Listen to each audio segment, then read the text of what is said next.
Assalamualaikum warahmatullahi wabarakatuh. Perkenalkan, nama saya Anggun Norusuci Wali dengan NPM 252201029, Fakultas Kesehatan Universitas Jenderal Ahmad Yani Yogyakarta, S1 Keperawatan. Pada kali ini saya akan menggambar serta menjelaskan agen infeksius, rickettsia dan protozoa untuk memenuhi mata kuliah ilmu dasar keperawatan.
menjelaskan praktikum agen infeksius, rickettsia, dan protozoa.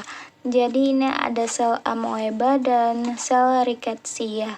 Dalam sel amoeba terbagi beberapa bagian. Yang pertama adalah pseudopod, itu ujung-ujung sel yang dapat membentuk proyeksi untuk bergerak dan menangkap makanan. Kemudian sitoplasma. Sitoplasma terbagi menjadi dua bagian, ada ektoplasma dan endoplasma. Dalam sitoplasma itu cairan di dalam sel yang mengandung berbagai organel dan tempat berlangsungnya proses seluler. Terus yang pertama dalam sitoplasma ada ektoplasma.